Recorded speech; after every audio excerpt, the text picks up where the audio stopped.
дүйнө чемпионатына жолдома ала албай калышкан. Газпромдо денсаулык сактоо борборунда жаңы чакырылып отурат. Ал эми Азия кубогунда ойногон бир нече Отличие национальных сборных от клубных команд в том, что команды готовят. башкаруучубуз Кыргызстан курама командасынын азыркы учурдагы физикалык абалы бир топ жакшы. Ал учурда биринчи голду жаратып отурат.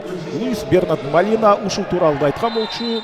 Биз эгерде биринчи гол жаратып ала турган болсок, анда дебилге биз тарапта болот деп. Бирок маселе болгон жок. Ал оюнчу үчүн ал мезгилде Шото Яманака баратат. Шото экинчи голду жаратып кетти. Япон бурчту коргоо үчүн кеткен болчу. Дал ошол мезгилде Шото Яманака өзүнүн сөзүн айтты.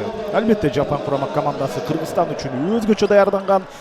У этой стороны, конечно, на очень хорошем уровне. Здесь удар в перекладину, друзья. Кратно играть между собой. Аманбаев здорово, красиво. Удар по воротам. Спасает.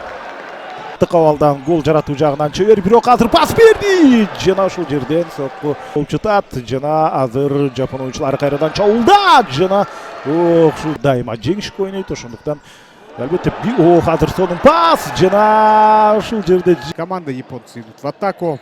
Левым флангом и хорошо здесь, рядом со штангой. Биз менен ойнойбуз деген демилгеси. Азыр жакшы сокку. Жана Уланбек Чоройк ууланы кайтарып кетти. Ошол демилгеси бул. Ошентип кийинки 20 мүнөттүктү баштадык. Да, друзья, стартовал второй период матча. Тогда он был в составе сборной Японии. Здесь удар сильнейший.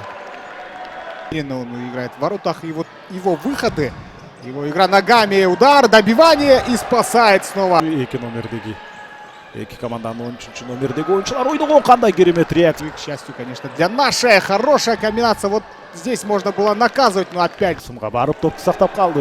Эми сокку көрөбүз. Сол бут менен Максат Али. Сборная Японии играет очень здорово. Нету ошибок. Здесь момент. И есть удары по воротам. Но здесь ошибка, конечно, и нужно наказывать. Ну и лицом здесь спасает. На тренировках видите одно, а здесь красиво. И мяч заходит в ворота. Ну, как мы и предполагали, друзья. Забивает. Третий гол своей команды и второй гол в свой счет он записывает. Именно первый гол забил Кентаро Ишида в этом матче. Вот так вот. Ашканасын толук түшүнгөн оюнчу десек болот. Рикошет сонун. Кайратка сонун пас берген эле. Жеке баратат. Жана бут менен кайтарды. Кайрат. Что из Японии к нам приезжает с большой охотой. Какой удар здесь получился. Чаулда Мухаммед Аскарбеков сол бутна. Жана ушул жерден башкы машыктыруучунун милдети. Азыр болсо кайрадан жеке. Бул реттагы тосту көрүнүштөр Уланбек Чоройк уулу. Он любит футбол. И это все, конечно же, приведет к результатам. Уланбек Чоройк уулу пробил. Мяч в штангу попадает. Ну и четвертый гол. Не засчитали, что ли? Сиренадан кийин. Ну, значит, 3-0.